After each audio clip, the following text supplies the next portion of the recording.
Hey guys, how's it going? It's 8-Bit Eric. Welcome back to the channel. Today we're going to talk about a Pokemon clone called Nexomon Extinction. Now, throughout the years, there's been several Pokemon clones. We had the Digimon stuff. We had Yokai Watch. Can't even think of all of them, but there's been so many throughout the last couple decades that Pokemon has existed. And this one caught my attention. I checked it out on the Nintendo Switch. This is Nexomon Extinction. It is actually available physical too, and the price is not bad. It's $20 total for a physical version. It's also on the eShop for $17.99. Now, if you've played a Pokemon game, a classic Pokemon game, then you've played Nexomon.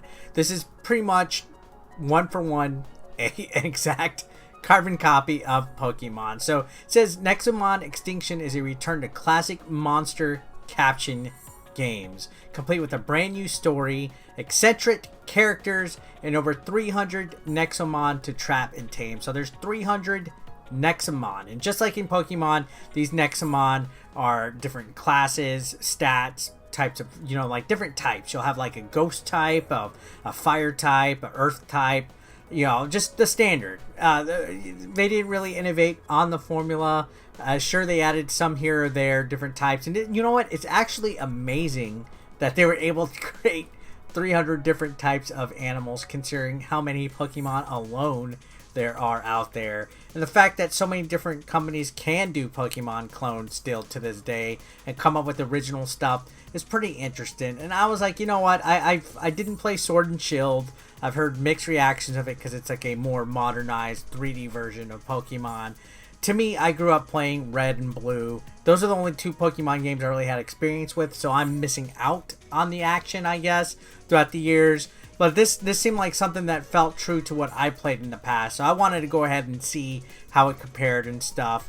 Now, just like in Pokemon, there's also evolutions and stuff for these characters, so gaining certain items and abilities and gaining XP by using these characters in battle is what it's all about. It's an RPG game, just like the original one. Now, there are Pokemon, or Nexomon, I'm sorry, I'm so used to saying Pokemon.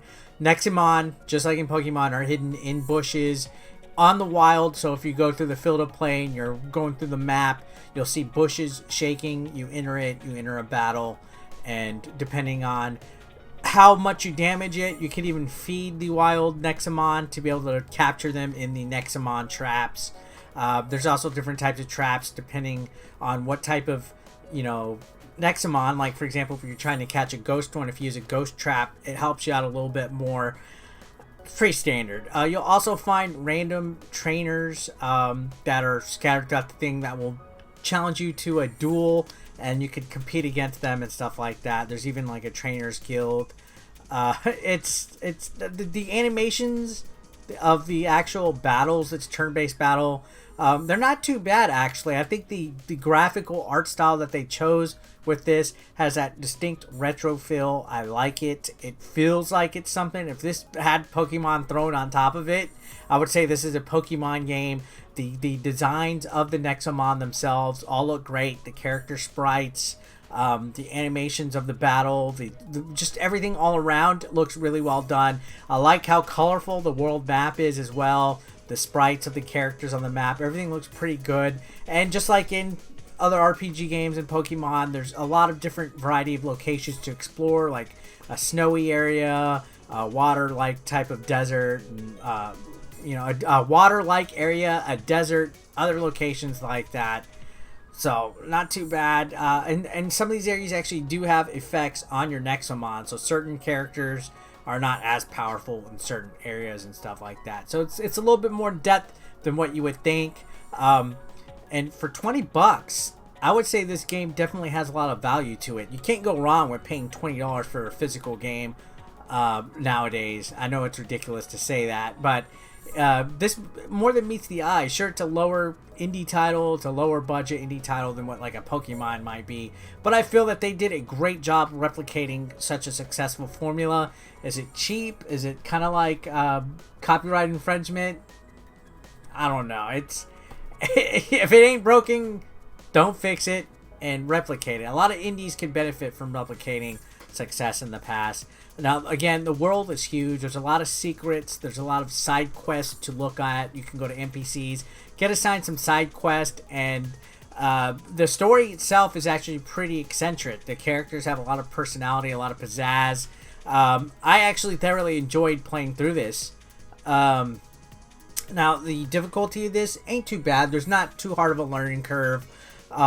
Like I said, if you played Pokemon games in the past, then you shouldn't do too bad with this one. They didn't really innovate or really add anything out of the norm or too extraordinary to the formula that we all grew up playing. So again, this is a replication of classic Pokemon style type of games. You can even go back and play trainers that you defeated in the past to gain experience, and to just basically have fun. It's a standard monster caption game. I don't know what else to tell you guys about this. Again, what caught my attention the most about this was that it was a Pokemon clone. Again, I'm not the biggest Pokemon fan in the world, but seeing this one looked like it was well done, looking at the gameplay footage and the trailers and stuff, and I was like, you know what, I gotta check that. And then I saw the price point, and I was like, you know what, Transformers had, what is it, the bots, the GoBots. Transformers had the GoBots, now Pokemon has Nexomon, and you know what? This could be the start of a good little franchise that's an alternative. Who knows? I could get behind that. So I felt like checking it out. So for 20 bucks, I feel it's worth a look, especially if you're a fan of the Pokemon series. Sure, it's not going to be as polished. Sure, it's not going to be as in-depth. But, you know, a good little starter game, especially for kids. They might enjoy this, unless they're spoiled by what Pokemon is like tonight or today. But yeah, guys, what are your thoughts on this? Let me know down in the comments below. Is this something that you would like to check out or something that you're going to pass on because you don't bother with these clones? This one surprised me, so I think it's worth a look. Subscribe if you guys haven't already. I appreciate it. And help throw a like or dislike even. Any engagement helps push this video to the algorithm. Helps get it seen. I appreciate you guys. Thanks again a lot for watching. I'll see you on the next one. Have a great day. Peace out. Consider supporting 8-Bit Eric on Patreon for just $1 a month. Link below in the description. You want to become part of the hashtag 8BE Nation, guys? Well, be sure to pick up your official merch, now available online. Link is below in the description. We got classic t-shirts, tank tops, hoodies, and even women's apparel. Don't forget, pick up your official merch now. And while you're at it, guys, feel free to watch the next video, or why don't you catch up on one that you might have previously missed. Thanks again, guys, for all the support. I couldn't do this without you. You guys are amazing, and don't forget to subscribe and click that like button if you are brand new. Thanks again, guys. Peace out.